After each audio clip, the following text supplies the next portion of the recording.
You know what time it is. I sure do, man. It is time for another Unearthed Arcana reviewed. This time we are looking at Mages of Strixhaven. I'm Nerdarchy Dives. And I'm Nerdarchy Dives. Welcome to Nerdarchy, for nerds, by nerds. It's time to see what this one's all about. Alright, so we got another Unearthed Arcana to talk about. We've got 5 mage colleges. At first, when I was looking at this Unearthed Arcana, I'm like, oh, did they figure out prestige classes? Because back in, I think, 2015, they tried doing, the Rune Scriber or the Rune Master or whatever it was called for Unearthed Arcana, and it seemed really cool at the time, and then they abandoned it. And this kind of had that look and feel, but when I started digging deeper, I'm like, oh, no, this is but it's different. This is absolutely different. I'm kind of marveled and intrigued and worried the hell at, this new approach to these alternate subclasses. Yeah, I mean it's like we just got it yesterday. It just came out. We each read through it, but there's so much there. It makes it really hard to think of all the nuances and places where it could be a problem or it could really be good. You know what? I might even say it's weird. It could be kind of weird, but I see where you're going with that, Ted. We need to take a moment to keep the lights on and pay the bills, and thank our sponsor, our friends over at WebDM. They are doing their very first Kickstarter ever in partnership with 2C Gaming that has a proven track record. Absolutely. Weird Wastelands is a bunch of drop-in content. There's going to be 12 new subclasses. They are creating a Scion character class, so if you're a fan of D&D Psionics from back in the day, you can see what WebDM's take is going to be on it. I feel like there's going to be so much more. The Kickstarter is already funded. They're blasting through those stretch goals. I have no doubt that this is going to be an amazing book, an amazing product.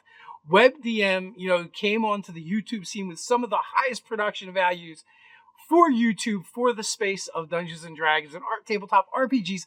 I can't imagine a book that they're going to put their name on is going to be anything less than the quality that they've already brought to the RPG community. There will be a link down in the description below. Go check out their Kickstarter. I think there's even a free download over there that you can check out. So go check it out and go support that awesome project. All right, so I've got my my Dead Tree version of the Mages of Strixhaven. And this is a very interesting approach, as we kind of talked about in the past. Yeah, before we even get into that, because there's an overview thing, right? We're going to jump into, but this is a Magic the Gathering crossover. We've had Guildmaster's Guide to Ravnica. We've had Epic or Mythic Odysseys of Theros. Those were campaign settings. I don't think this is going to be. I think this is going to be more of an adventure book with some other things put in it. And speaking of other things put in it, I think these magic schools are part of it. I've been hearing people calling it D&D's version of Harry Potter with a wizard school. But it's been a while since I've been attached to the MTG scene. But it's a great resource, that Wizards already has access to. There's a whole ton of art. So it really is a marvel that it took this long to kind of begin blending these two worlds. But with this, we're going to get access to 5 colleges. So you've got Lorehold College, dedicated to the pursuit of history by conversing with ancient spirits and understanding the whims of time itself. Prismari College, dedicated to visual and performing arts bolstered with the power of the elements.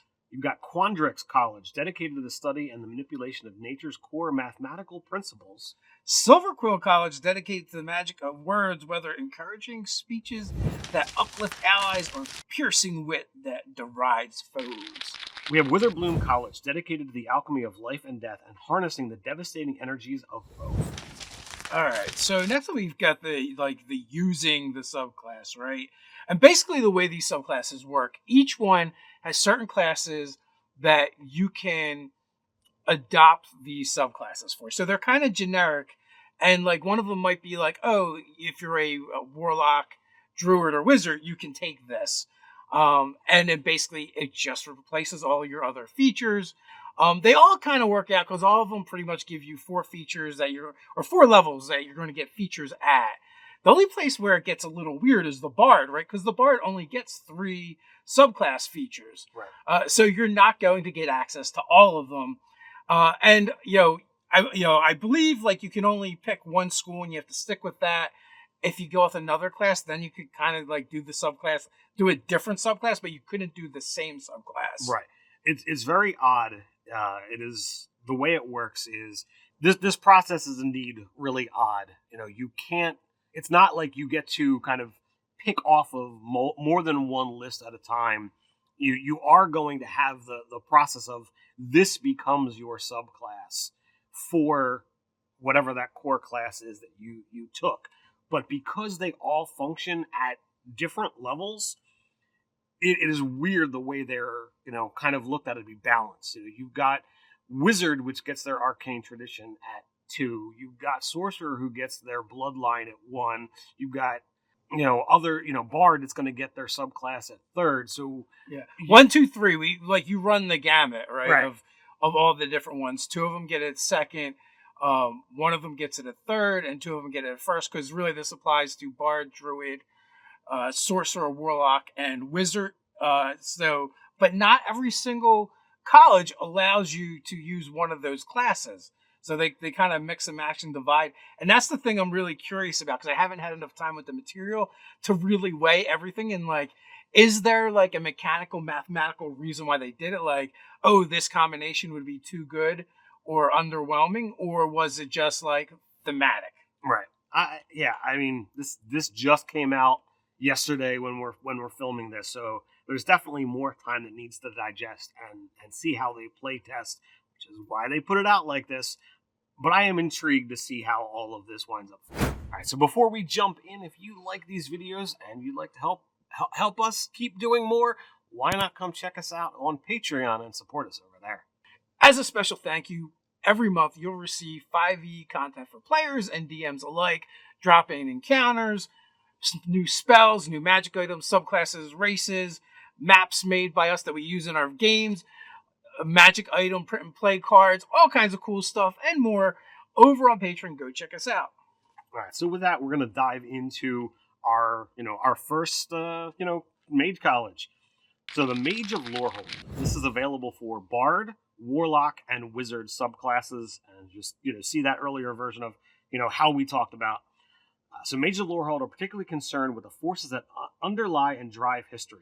Drawing inspiration from the scholars and adventurers of old, they manifest the arcane power of the past through ethereal dioramas and fantastical battle prowess. Lorehold mages are often found with a long-dead spirit summoned at their side, for who better to learn ancient history from than one who has experienced it firsthand. So we're going to, at first level, you can take this ability and the next one. Lorehold spells. You learn the cantrip Secret Flame and the first level spell Comprehend Languages. You learn additional spells when you reach certain levels in this class as shown on the table below. Each of these spells counts as a class spell for you, but it doesn't count against the number of spells. If you're a wizard, you can add these spells to your spellbook upon learning them without expending any gold and prepare them as normal. So 3rd level, you're going to get Knock and Locate Object. 5th is Speak with Dead, Spirit Guardians. 7th, Arcane Eye, Stone Shape. 9th is Destructive Wave and Legend Lore. So it's really cool because depending on what class you're playing, you're going to gain access to spells that normally aren't on your spell list. Matter of fact, Spirit Guardians isn't on the spell list for any of the classes that you're getting to choose here. Yeah, there was a total shit-eating grin when I was reading that one. Spirit Guardians is a fan favorite of mine. I dug that spell through the first character that I wound up playing for 5th edition. So seeing that being able to be taken by Bard, Warlock, and Wizard was fabulous. Additionally, as you get all of them, for free, added to your known spells or whatnot, that's fantastic. So that means as a wizard, if you were to take this for 3rd, 5th, 7th, and 9th, you'd be getting 4 spells added to your spell book at those levels because they're automatically added. That's fantastic in my opinion. Yeah, that's super useful for the wizard, but I mean you're not going to get it your tradition, so you're not going to get the discount on those other spells for adding them to your book. So, that's the trade-off. So that can hurt. But first level, you're also going to get, your first level in this class, you're also going to get your Ancient Companion. You learn to call on the spirits of the ancient dead and house them temporarily in the remnants of old statues, so they remain longer on this plane to bolster your studies and aid you in battle. When you finish a short or long rest, you can call forth and bond with one such spirit, who comes to inhabit a medium freestanding statue within 10 feet of you to serve as your Ancient Companion. See this creature's game statistics in the Companion stat block, which uses your proficiency bonus in several places. When you bond with your Ancient Companion, choose the type of spirit you bond with, healer, sage, or warrior. Your choice of spirit determines certain traits in the stat block. The statue determines the spirit's appearance. The Ancient Companion is friendly to you and your companions and obeys your commands. In combat, the companion serves your initiative count, but it takes its turn immediately after yours. It can move and use its reaction, but the only action it takes on its turn is a dodge action, unless you take a bonus action on your turn and command it to take another one. The action can be any one in its stat block or some other action. If you are incapacitated, the companion can take any action of its choice, not just dodge. As an action, you can touch the Ancient Companion and expend a spell slot of first level or higher. The Ancient Companion regains a number of hit points equal to 10 times the level of spell slot expended. The companions perish when it drops to 0 hit points. When you bond with a new Ancient Companion at the end of a short or long rest, or when you die. When the companion perishes, the spirit within returns to its plane of origin, and the statue becomes an inert object. So I feel like they learned a lesson from the Iron Defender and are like, all right, just healing it with a cantrip is a little bit too good. Let's pull that back a little bit. Right, but, you're getting, 10 times the spell slots level, so not too bad. It's as if, you've got a cure wounds, in your back pocket. Not too bad. And there's, all kinds of interesting things within the companion, and it's got abilities based on what different type of... what type you summon it as. Yeah, like, they're all basically zombies. Right, because they have Ancient Fortitude, which is basically the same as Undead Fortitude, which just means if you don't hit it with a crit, it has a chance of not going down and staying at 1 hit point. And then whether you're the Sage, the Warrior, or the Healer, you're going to get different abilities that goes with your Ancient Spirit, which is kind of like, I guess they say it's like a statue or something, which is going to make it better. Like the healer one just buffs you can buff every round and give out temporary hit points. The Sage one is a bonus to intelligence and wisdom checks, and it's a flat bonus, so it's going to stack with other things. And the Warrior gets a reaction where basically they can kind of give you guidance on saving throws versus strength or dexterity. So actually the Warrior one to me is like the weakest. I would agree. Or more situational in any way. Sure. I like the Healer and the Sage. But you can kind of conjure a new one as you want. So like, if you've got the statue following you around while you're trying to do research, super helpful. You're going to be in combat. I think the Healer's probably going to be your better because they're tossing out temporary hit points like the candy. Yeah, every round. So it's level 6, you get Lessons of the Past. Through your studies, you learn how to better listen and take to heart the teachings of history. When you bond with your Ancient Companion, you gain the following additional benefits depending on the type of spirit you choose. Healer, your hit point maximum increases by an amount equal to your level in this class, and you gain the same number of hit points when you regain hit points from the spell. You regain an additional D8 hit points. Sage, you have advantage on ability checks using the Arcana, History, Nature, Religion skills. Additionally, once per turn, when you deal damage to a creature with a first level spell or higher, you deal an additional die 8 force damage to the creature. Where if you use an action to cast a cantrip, you can make one weapon attack. As part of that action, if that weapon attack hits, the target takes an additional die 8 radiant damage. I found that one is actually pretty useful, pretty interesting, especially if you're doing like a Gish type character. When you bond with a new Ancient Companion of a different type, you immediately lose the benefits of your previous companion and gain the benefits from the new companion's type. So again, you can switch through them. Do you want to have more hit points and gain healing? Do you want to be better at doing checks and casting spells? Do you want to be more of a Gish? So I think the Gish would work out well because this would become your patron.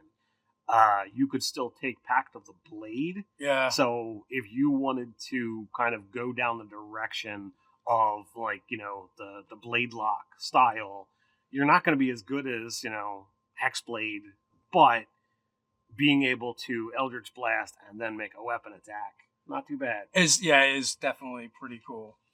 So 10th level plus, War Echoes.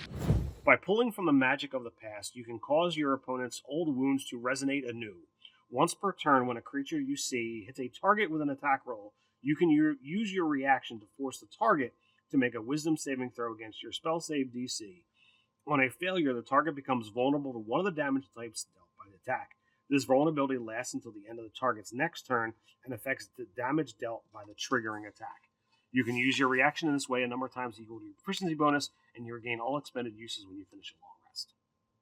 Super strong. I mean, it's not as strong as the Grave Cleric because there's no save on this, but also, you're using this, a bunch of times. You can use it multiple times in a single encounter, where that is rest dependent. This is too, but you have multiple uses. So the Grave Cleric is going to be a singular thing. Whereas this is like, what if the party is all about the slashing damage and you use your reaction on the first time that your ally attacks after the enemy is gone and all of your party does slashing damage, it's going to be vulnerable for all of it as opposed to a singular attack. I honestly feel that this is a element that can be heavily exploited if you build an entire party around that particular ability. I mean, we're talking about a 10th level plus ability. Yeah. So, but also, that being said, the party is going to have the resources to possibly to make that monster fail their saving throw as well, right? Throw in a portent or cutting words or something along those lines. But again, like, you're not going to be able to pull it off against a legendary monster per se, because like even if they fail the save, they can choose to pass the save. Correct.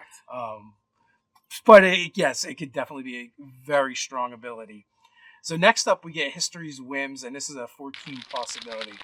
Through steeping yourself in the chaotic whims of history, you learn how to briefly channel wild nature of time itself. As a bonus action, you can enter a state of chronal chaos. When you enter this state, at the start of each of your subsequent turns, while in this state, you gain one of the following benefits of your choice. Luck. You receive a brief flashes of the future, stealing yourself against oncoming onslaughts. Whenever you make a saving throw against an effect that deals damage, you can roll a d6 and add that number rolled to the total. Resistance. You rewind time, knitting together injuries that as they occur. You have resistance to bludgeoning, piercing, and slashing damage. Swiftness. Time stutter, slowing others but hurtling you forward. Your movement speed increases by 15 feet and you do not provoke opportunity attacks. The benefit lasts until the start of your next turn. You cannot choose the same benefits 2 rounds in a row. The state lasts for 1 minute and ends early if you are incapacitated. Once you use this feature, you can't use it again until you finish a long rest, or unless you expend a spell slot of 4th level or higher, which is nice. We love those where you can like spend resources to do it. I like this. I mean, I like the fact that it's like you have to cycle through them. You can't keep using the same one over and over again. But you could keep using the same 2 if you wanted. You could keep using the same 2 if you wanted. I look at this and I think it's a neat ability, and because you have to kind of go the flow back and forth or through them, and it's situational. It's not like you pick one and this is what you get for all uses. I like it because, you not only can choose, but you kind of have to choose a different one. So you could, for a very tactical style game, you could be like, all right, well, I'm going to choose this one because this is what I think is going to happen. And then I'm going to move in. And because I think the enemies are going to kind of center in on me, I'm going to choose resistance so that I get resistance to all of that damage when they attack me.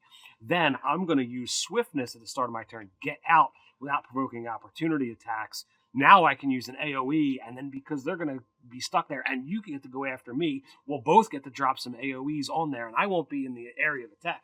It's just a whole tactical flow that could wind up happening. I know that might be, kind of gamey and tactician-y, but like that is what I see on this, So Well, if you're going to go into the bullet time mode, why not think that way? So, all right. So next up, we have the Mage of Prismari. So this is a Druid, Sorcerer, Wizard subclass. Mages of Prismari use surges of elemental energy to express who they are and how they see the world. To them, magic and motion are one and the same. Both are exhibitions of raw creativity through which the masterpieces are made. In the pursuit of the arts, some Prismari mages focus on perfecting the fine details of their technique, while others prefer to unleash their wild creative visions in dazzling spectacles of elemental power. So we start off at 1+ with creative skills, and basically you get 2 skill proficiencies, and you choose them from acrobatics, athletics, nature, or performance. We're also going to get kinetic artistry as a 1+ ability. You can use a dash as a bonus action. When you take this bonus action, choose one of the following additional benefits. Boreal Sweep. Icy water swirls around you. Until the end of your turn, you can move across the surface of water as if it were harmless solid ground. Additionally, when you leave a space within 5 feet of a creature, you can force that creature to make a strength save. On a failed save, the creature is knocked prone. A creature can only be affected by the water once per turn. Scorching Whirl. Flames wreathe your steps. Once before the end of your turn, you can force each creature within 5 feet of you to make a dexterity saving throw against your spell save DC. On a failure, it takes 1d4 fire damage plus your spellcasting mod. Or Thunderlight Jaunt. You take on a nimble lightning form. Until the end of your turn, you can move through space of other creatures and do not provoke opportunity attacks. If you end your turn inside a creature's space, you are pushed into the nearest unoccupied space. You can use a bonus action this way a number of times equal to your proficiency bonus and regain all expended uses when you finish a long rest. So you get a bunch of utility there. There's a bunch of different ways you can use it. Definitely that elemental bender kind of feel to them for sure. I would like to, you could mix some of this stuff up with your 4 Elements monk and have some extra fun there. Yeah, if you wanted them to do some multi-classing. And it's also a low-level ability, and it's based off of your proficiency bonus, which, again, is not a great mechanic in my opinion. For that reason, all you need is the very first level of it, and you're good. Sorcerer, you could do it 1 level. Yeah, sorcerer, one level dip. You get some spells, take some elemental, themed things that you can mix up into your bending, and it'll continue to get better, even though you never touch that class again. Minor pet peeve of mine. Favored medium is your 6th level plus ability. You have honed your forms of elemental expression to best suit your ideas. Choose one of the following damage types: cold, fire, or lightning. You gain resistance to that damage type. Additionally, when you cast a spell using a spell slot that deals the chosen damage type, you emit a spectacular aura of artistry, which extends 5 feet from you in every direction, but not through total cover, that lasts until the end of your next turn. While the aura is active, each creature of your choice has resistance to your chosen damage type within the aura as you shape your favorite element, mental medium around them. You can change your choice of damage type whenever you finish a long rest. So, you just always have resistance, and you get to give it to your allies that are near you. It's kind of cool. Yeah, definitely a fun ability, and definitely, again, begins to flow with that, primal elemental, concept. 10+, we get Focused Expression. Honing your talent, you skillfully infuse your emotions with even more potent expressions of elemental might. Once per turn, when you deal damage to at least one target, you gain an additional effect determined by the damage type chosen of your favored medium feature. Cold, one of the targets of your choice takes an additional 1d6 cold damage and must make a con save. On a failed save, the target's speed is reduced by 10 until the start of its next turn. A target can be affected by the ice only once per round. Fire, one target takes an additional 1d6 fire damage. Fortifying flames then dance around one creature of your choice within 30 feet of you. The chosen creature gains 1d6 temporary hit points. Or lightning, one of the targets of your choice takes an additional d6 lightning damage and makes a dex save. On a failed save, the target is unable to take reactions until the end of its next turn, as residual lightning shocks its form. So, I don't know, this is 10th level ability. Some of them seem kind of cool, but also a little weak. Like Cold, for instance, right? There's a cantrip that does damage and reduces the speed by 10 feet for one creature. Like, is a saving throw really necessary? Well, I look at this as like I don't like the fact that if you're casting a spell that deals damage, and this is getting put on top of it. Yeah. I don't like make a save.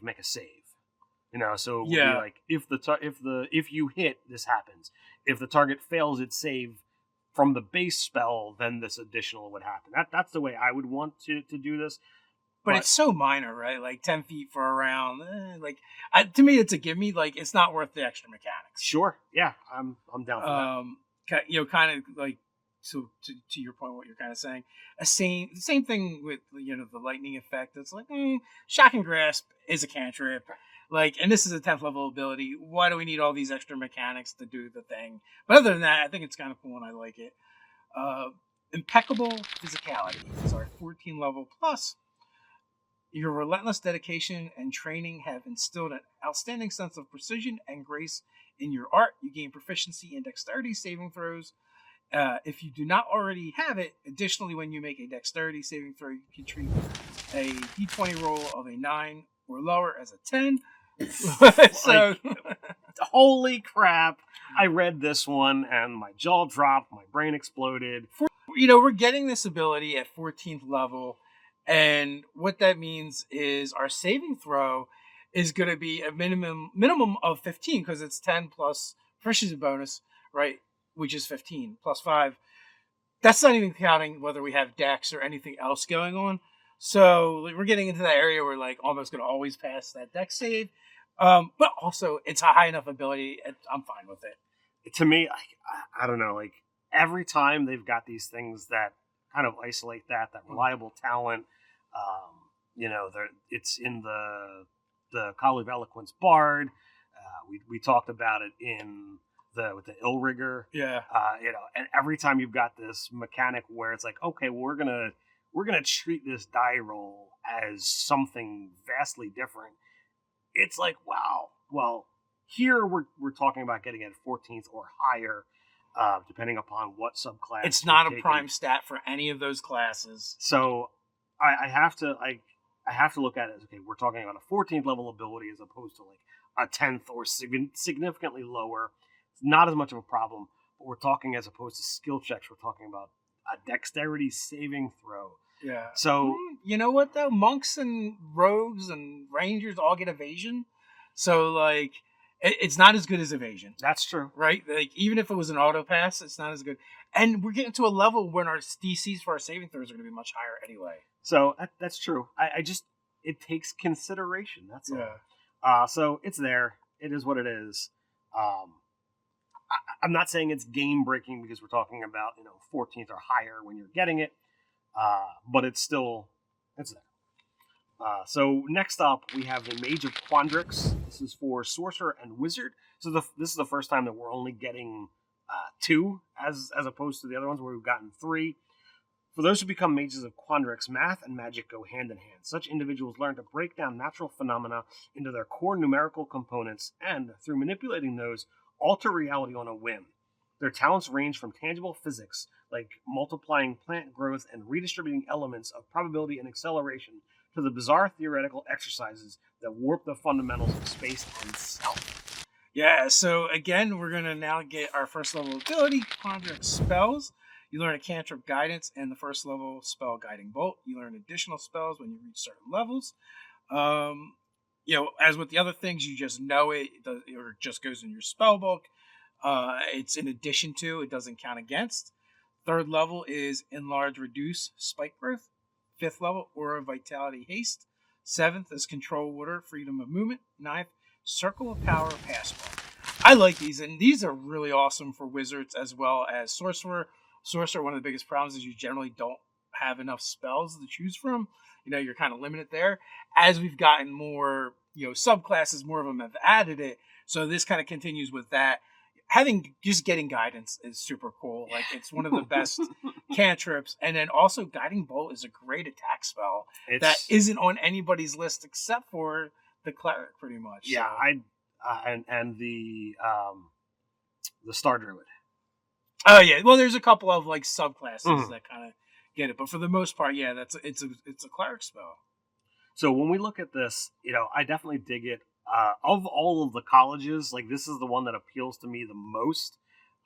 Math, you're all about the math. I like the math nerd of it. And, to me, it definitely speaks more thematically to wizard than it does sorcerer. But, just because you are a sorcerer doesn't mean you can't be intelligent as well. Just because I don't see many intelligent sorcerers out there, I don't know. But I definitely dig it. Well, it could also be like probability as well, right? That's true. From that angle, because you have the clockwork sorcerer Yeah. that is kind of similar to this in the theme and feel. But also at 1+ level, you have functions of probability. By iterating on the mathematical patterns of reality, you can nudge chance to tilt around a creature. When you cast a spell using a spell slot that targets at least one creature, you can choose that creature or another creature within 30 feet of it, including yourself, to add one of the following effects.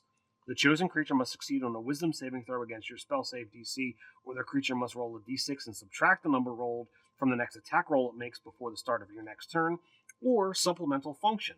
Once before the start of your next turn, the chosen creature can roll a d6 and add a number rolled to an attack roll or saving throw of its choice. The creature can roll the d6 after rolling the d20, but must decide before any effects of the roll. So again, like, this is a really good level 1 cherry pick. Mm-hmm. Because I'm thinking, yeah, when you just cast, the only requirement is using a spell slot that targets at least one creature, right? So, if you just wanted this feature to add to something different, you could just pick up one, and then you also have that cool buffing and debuffing effect. It's another 1 level dip that could be applied to your that the character build that we had done for the ultimate dice manipulator. Yeah, and also too, it's just like, as long as you have spell slots, you can keep doing this. Mm-hmm. Doesn't matter where they come from or what the source is. All right, so our 6+ ability is Velocity Shift. You learn to manipulate kinetic formulas and alter the velocity of another creature.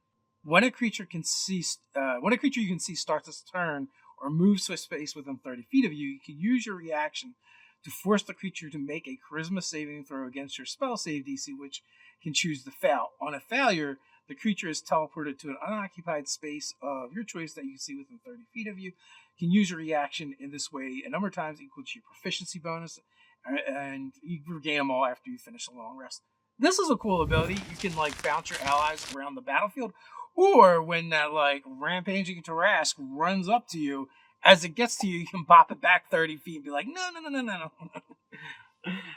The limitations is just a creature, that's within 30. You can play a lot with all of this. Again, master manipulation as opposed to just rolls of the dice. Now you're talking about extending that manipulation to the actual battlefield itself. Also, right? You can just be like, as it gets to you, 30 feet up. or even before, once it enters at 30 feet up, boom. Well, what happens when you fall? You're prone, half your movement to stand, and you also did a little bit of damage. Yeah. So, again, getting into the creativity, the manipulation, I love, this is why this one stands out the most to me. I love it. Null equation at 10+ level. Through careful calculations, you beset your enemies with abstract equations that reduce their might. Once per turn, immediately after dealing damage to a creature, you can force the creature to make a con saving throw against your spell save DC. On a failure, the creature has disadvantage on strength and dexterity saving throws, and its weapon attacks deal only half damage. These effects last until the start of your next turn. You can use this feature a number of times to your efficiency bonus and regain all expended uses when you finish a class. So again, another great ability, fun thing to do. But as we go through and read these, I bet, especially depending on the subclasses you pick for particular character classes, I think these are going to be underwhelming, because when you build a subclass for a specific character class, they're going to be tailored to it. They're going to make it do things better. It's going to use your wild shape. It's going to use your bardic inspiration. So, while these may be fun and interesting choices, so far as we go through them, I don't think they're going to be better choices necessarily. I would agree. Thematically they're on point, but when you look at this as how would the Quandrix wizard stand up to the Quandrix sorcerer? Already, you look at some of these things of well, how is this going to work? when you talk about, oh, well, what if I manipulate using sorcery points? How will that work? Well, the wizard can't do that. So but the high level wizard could make guiding bolt their perma spell that they just cast at will, right? Yeah, because it is a spell that's on your list. So and it's it's of the required level. So there's things like that. To finish this one off, 14 plus, we get quantum tunneling. It sounds cool anyway. Your mathematical expertise extends to ordering the foundational equations of your very being. You gain resistance to bludgeoning, piercing, and slashing damage. And additionally, you can move through other creatures and objects as if they were difficult terrain, but you take a d10 force damage for every 5 feet you move with while inside another creature or object. If you end your turn inside a creature or an object, you are shunted into the nearest unoccupied space you last occupied. So I like the first part. I don't so much like the second. The second part is not so great. I mean, you basically just have resistance all the time, which is good. I mean, it's like being a barbarian, totem barbarian who's raging without the raging part. So that's good. But the second part is like, the cool movement feature, but you take that die 10 force damage every time. Usually these things say that, if you end your turn, you're taking the damage for. This just allows you to take the damage through moving. You're talking about a 14th level ability. That should be, if you're forced out, that's when you take the damage. But, looking at this as a magic related, there's a ability in magic called phasing, which is that, you're in and out. So I kind of see how that fits here, from just the sheer naming of it. But, frick it, there are spells that allow you to do this. So why don't you just get access to that spell that's on your list and you can cast it, a number of times a day? Like, it's already a thing. Use those mechanics and let's not monkey around with extra weird stuff. Yeah, I mean, sure, you can walk through walls and take the damage and do cool things like that. But like you said as well, it's very punitive, really. Right. And you have to use that sparingly. And if you were to do it, you had to go through a long distance. And even if it's just your regular speed, 30 feet, 6 die 10 force damage for a sorcerer or a wizard. Even at 14th level, that hurts. All right, so let's be fair. People are using this to walk through doors. That's what it is. So I take a D10.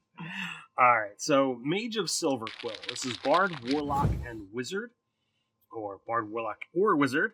The Mages of Silver Quill hone their powers of words. They channel the magic of light and shadow through words, whether spoken aloud, written, or signed through gestures. The words of a Mage of Silver Quill will bring salvation to their allies and despair to their enemies. So first level, we start off with Eloquent Apprentice. Level 1+. You learn one cantrip of your choice, either Sacred Flame or Vicious Mockery. Doesn't count against the number of cantrips you know, and it is added to your class spell list if it isn't there already. Additionally, gain proficiency in choice of 2 of the following skills: Deception, Intimidation, Performance, Persuasion, or Insight. So skills and a cantrip, not bad. We also get at 1+ level Silvery Barbs. You can invoke words laced with magic to demoralize your foes and turn their misfortune into a boon to bolster your allies. Immediately after a creature you can see within 60 feet of you succeeds on an attack roll, ability check, or a saving throw, you can use your reaction to demoralize the creature. Unless the creature is immune to being charmed, it rerolls the d20 and must use the lower roll. If the attack roll, ability check, or saving throw then fails, you can choose a different creature you can see within 60 feet of you. You can choose yourself. The creature is empowered and can reroll one attack roll, ability check, or saving throw it makes within 1 minute and use the higher result. A creature can be empowered only once by this feature at a time.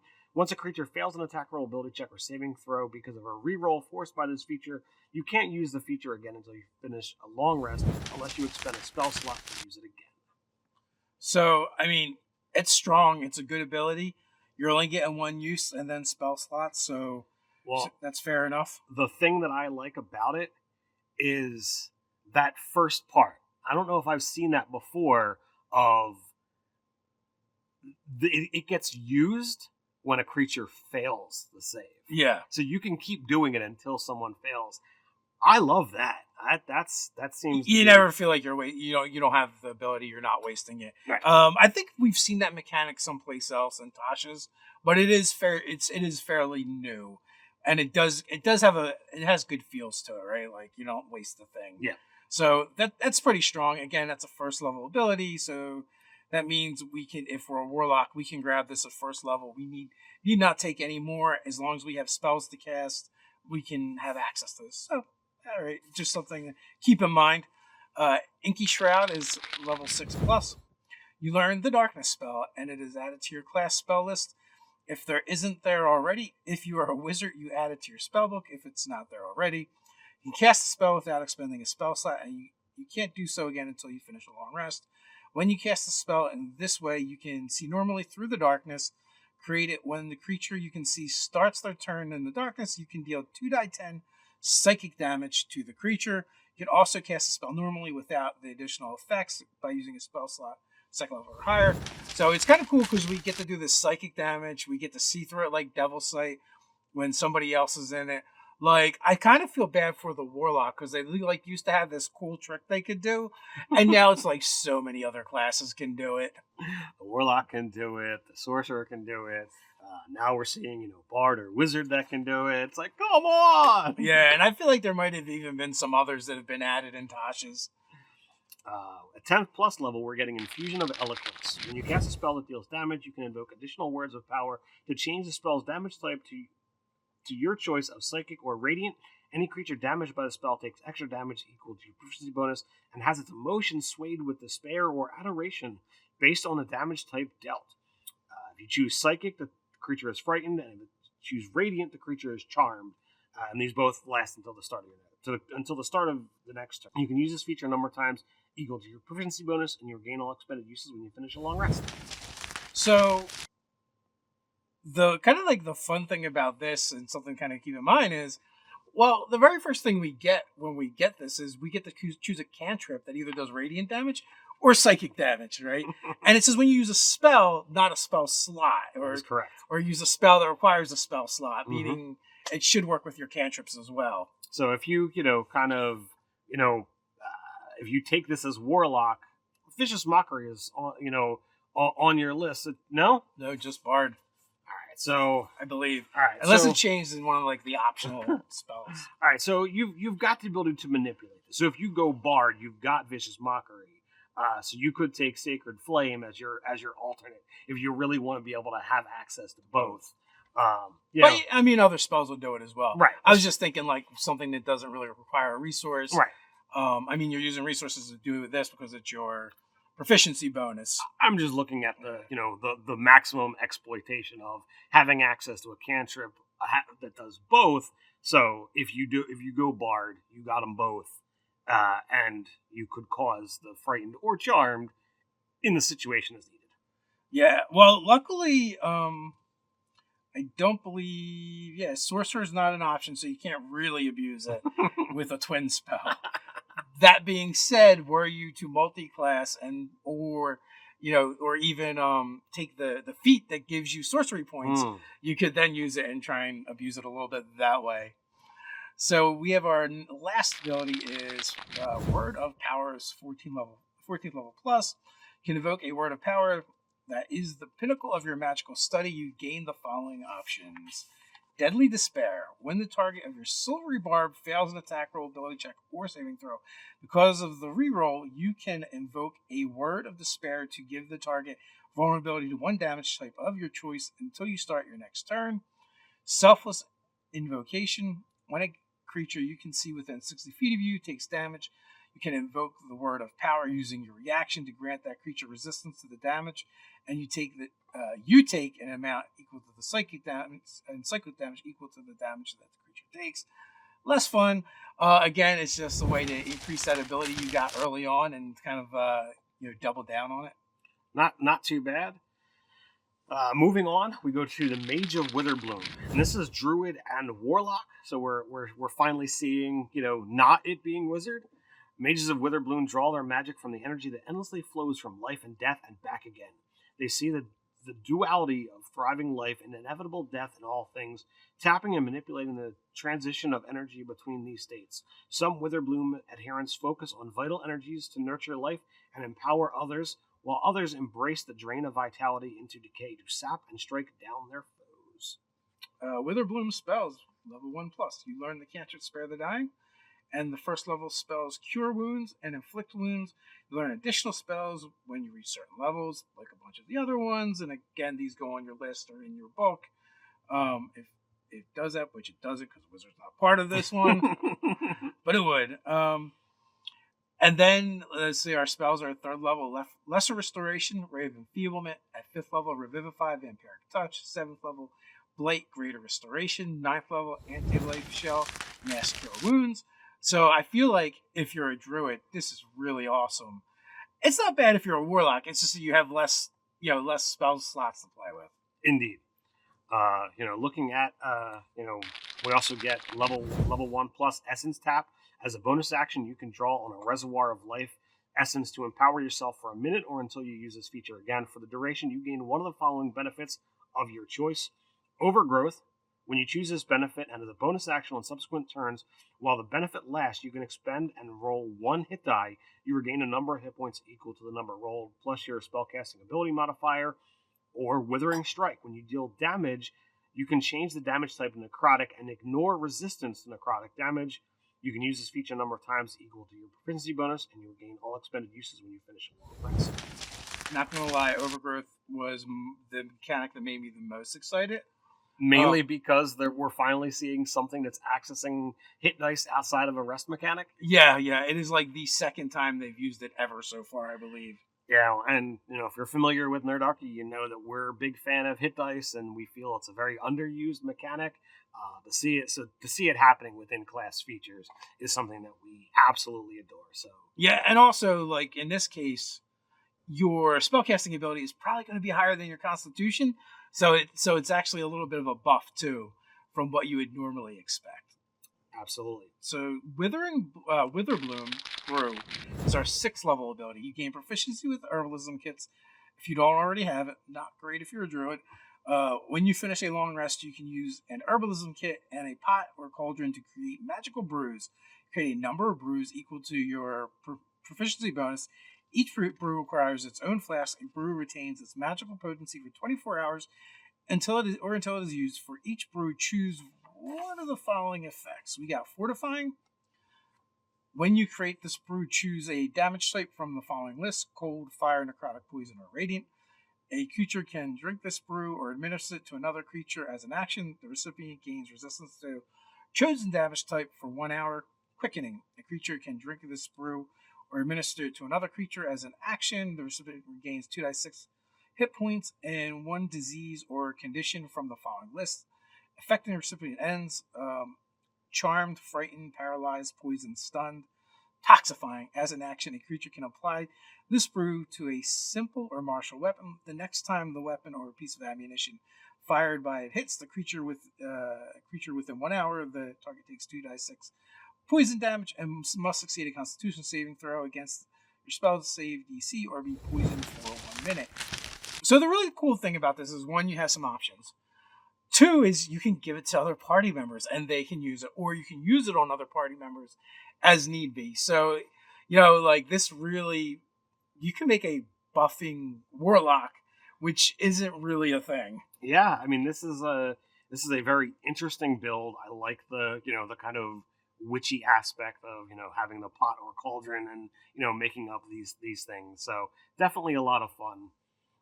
We also get at 10+ level the Witherbloom Adept. Your connection to the flow of life force deepens. Once per turn, when you deal necrotic damage or restore hit points using a spell, one target of the spell takes additional damage or gains additional hit points equal to your proficiency bonus. It's not fantastic, but it's a kind of bump in one direction or another. Yeah, you're either going to do more damage or more healing. But it's it's not limited. It's once per turn. When you do a thing, you get a bonus. So yeah, if you got a staple, bam, here you go. In theory, you could be getting this off every single round, so you're not going to run out. And I'm sure if you start, kind of like stacking that with stuff, it could be pretty potent. Indeed.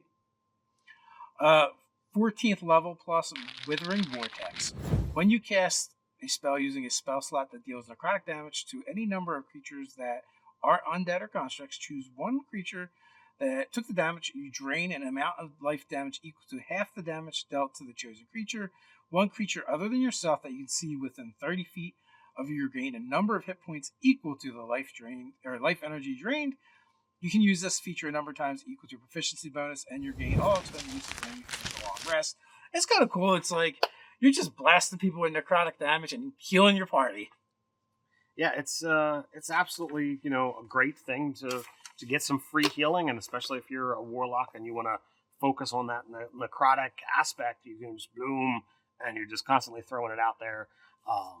You look back at the list, and Blight is there. So if you're blasting out with Blight, and maybe you're fighting a whole bunch of plants, that means they're gonna take more damage, which means you're gonna wind up doing more healing. Well, plants just get maximum damage, right? So it's not even, you don't have to roll, right? And they make their saves at disadvantage. So you're gonna do a lot more. You're gonna be able to do a lot more healing with it to your party, so that's super useful. It's like you're gonna blast and heal someone for like 20 to 30 points of damage. I don't remember exactly how much Blade does. It's like 8d6 or 8d8 or something like that. It's a lot. We it got used heavily in the last session that I ran, so it was like, man. Yeah, so I mean, we didn't get prestige classes. Instead, what we got are these generic subclasses that are usable for multiple classes. And, for all of them but the Bard, you're going to eventually access everything. Right. But the Bard, you're going to pick and choose. You're going to either lose the 14th or 10th level ability. But you're going to, you get the choice at least. It really, asks a lot of questions for me. I look at this and I say initially of like, all right, is the rest of the stuff the Bard gets, is there something that's in those Bard options that makes it feel like I'm still complete, or does it feel like I'm missing out on something? And for the ones that don't have, all of the options, like, is there a reason why these are dropped off? Like, obviously, the Wizard and the Life and Death, not getting access to Cure Wounds and Revivify, I understand that one, but I'm like, why aren't they all? So, like, I kind of question, and I want to look through, and I want to nitpick and figure out, like, is it based off mechanics or theme? And I will say, like, I think the Bard takes the biggest hit because there's a lot of areas, especially in latter subclasses, where the Bard's like, oh, here's a way to make your inspiration even cooler, right? And the Bard greatly benefits from that because it's something that they get to use often. They get a bunch of them. They eventually get refreshed on a short rest. And also, I feel like the Bard, because there's less, a lot of times they get more than one feature when they do get a feature. So I think the Bard is going to take the biggest hit. I think the other ones is going to kind of balance out and even out. But again, I think generalists aren't generally as good as specialists. And here we have a bunch of generalists because they are not keyed to the specific character class. Now you may find some niches where you got cool tricks that you learn how to work out, like doing cool things with guiding bolt and playing sorcerer. But I mean, the celestial sorcerer could have got that anyway. Right. So I don't know if it's worth it. There are a lot of noodly bits to this one, so I say it's going to take a lot more examination for me to really decide. And I that's why I feel like they probably felt like they absolutely had to have this play test to see like all the different interactions that people come up with. All right, big question. We got this for your spellcasters. Cleric was left off the list. They're not involved. There's a reason why. What's that? You get 5 domain features. Oh, okay. That makes sense. So there's only 4 things for each. So they would either have done an extra one, and everyone is just going to... Everyone gets something that they don't get. That could also be a suck. Do you think that they might move in a martial direction where you might have, paladin, ranger, barbarian, fighter?